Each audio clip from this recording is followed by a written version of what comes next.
What is going on, everyone? Welcome back to Neil K Trading, or Neil K Trades. Today I'm just going to be going over a quick trade recap. I'm going to keep it short and simple, not too long. Today is October 22nd, 2025. This is how I made $987 in, I think, 4 minutes. So let's just jump right into the charts. Okay, looking at market open, I wasn't really on the charts, but you can see we did have a clear dump down to sell side. We cleared pre-market lows, didn't even test pre-market highs or Asia session highs. So I had looked at a draw on liquidity. After we took this low out, I wanted to see this draw on liquidity get taken out. As you can see, we had order blocks here as well, so I wanted to see those levels get taken out before looking for any reversals. What ended up happening, just taking a look at it, I haven't taught inverse fair value gaps yet. I still need to make the educational video. I think I'll post that at some point this week, maybe tomorrow. This is a really simple trade. I waited for those lows to get swept, waited for a clear, sharp down close candle to form that fair value gap. Price, like I said in the previous video, I want to see it get inversed within like 6 minutes or 6 candles. This is the 30-second time frame because I didn't see any entries on the 1 minute, so I dropped down to the 30-second. Again, I have been seeing a lot of success on the 30-second. So yeah, we got that up close candle. We had the change in state delivery on this candle here. So I did enter.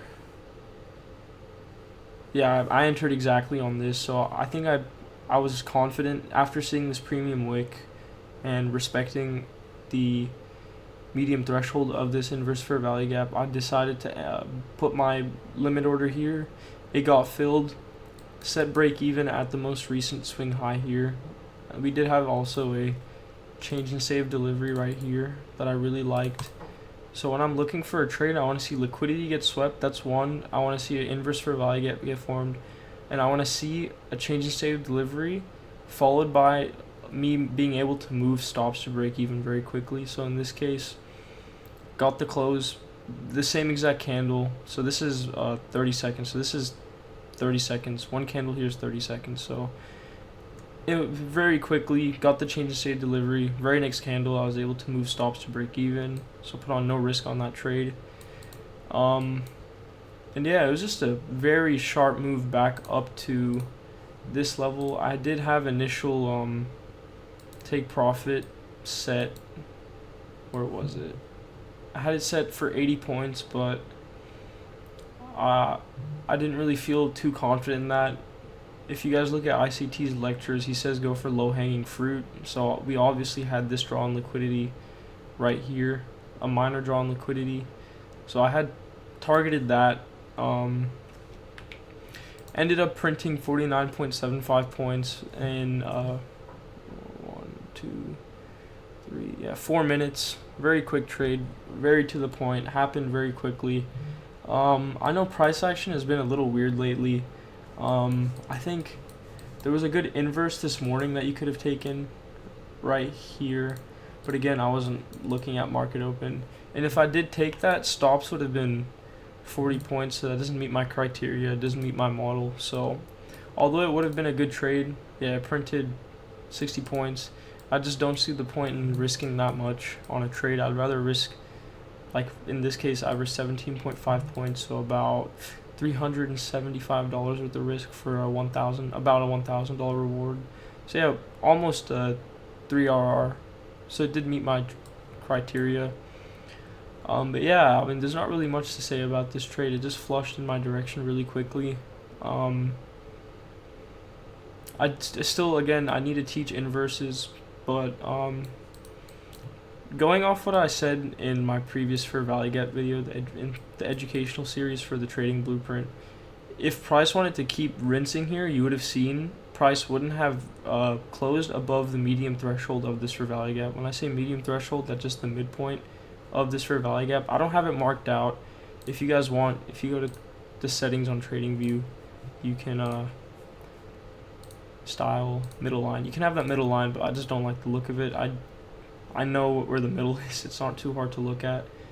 But we did get this premium wick going up into this. We didn't get the closure, but the very next candle it did dump outside of it. But you want to look at how the bodies are closing, not the wicks. You want to ignore the wicks and see how the bodies are closing. So obvious here, price came up to the medium threshold. This one stayed in it. This one was kept grinding up in this candle. We got the breakout outside of the inverse.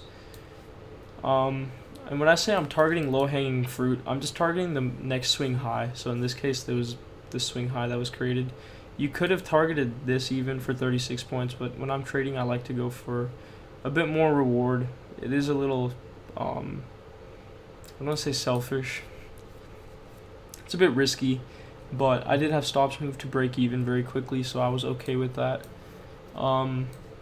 Just, I guess, looking at tomorrow, price has rallied a lot. I have executions on as well, so it's just proof of the trade. Going into tomorrow, I want to see a sharp move. I mean, this is still pre-market. We've just been chopping. Like end of day was just chopping sideways. We did take out these lows from 6 p.m. So the new day opening gap, the end dog. If you guys don't know what that is, go look at ICT's mentorship, and he'll explain the new day opening gaps and new week opening gaps. They're essentially just pools of liquidity that are likely to get taken out.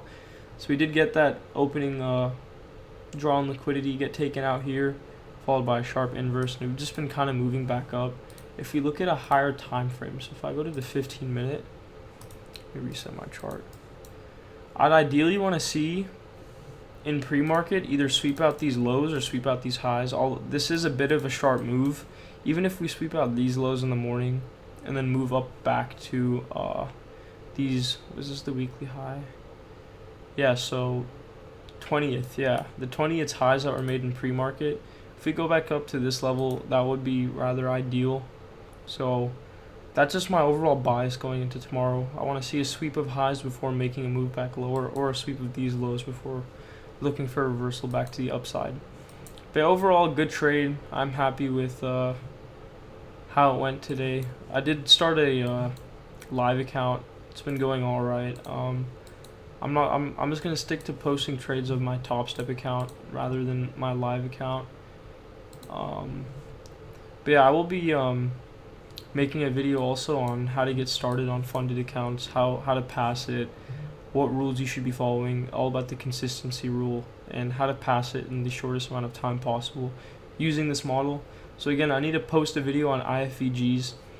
You guys have a video on CISDs, equal lows, equal highs, and liquidity. So all you need now is iFVGs, and then I can have a video going over my model. So I'll just be going over my successful trades that I have done using this model. This is proven, it's tested. I know a lot of different content creators also use this model, such as Patrick and Blake from PB Trading, Ryan from Dodgy DD.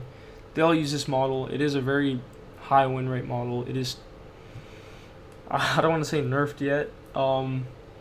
Ideally, you'd want retail to not get a grasp of this concept. This is, so yeah, ICT concepts, it's just the language of order flow. So ideally, I'd want to see retail stay out of this. So this isn't like using trend lines like how you'd see retail doing, kind of like this. This is trendline liquidity, but it's by no means an entry model. I know a lot of people, I used to trade using channels, so I would have seen the break of the channel, would have looked for an inverse here, and would have taken a short lower.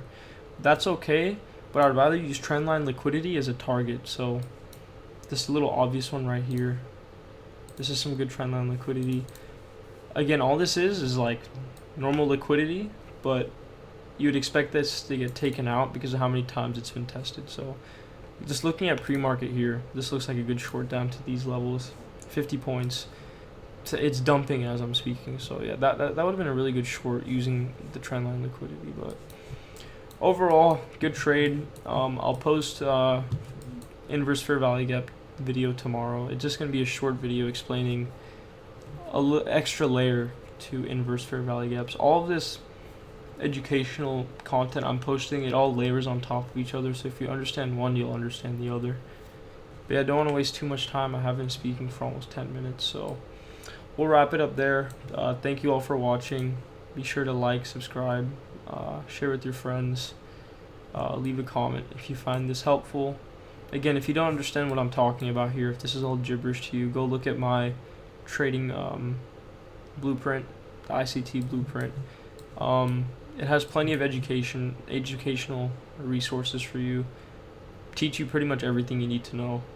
I try to keep it as simple as possible, otherwise you guys will get analysis paralysis. It's just knowing too much is rather a bad thing in trading, so if you can keep it as simple as possible, then you will find success. But yeah, thank you guys for watching. Be patient, be humble. I'll see you in the next one.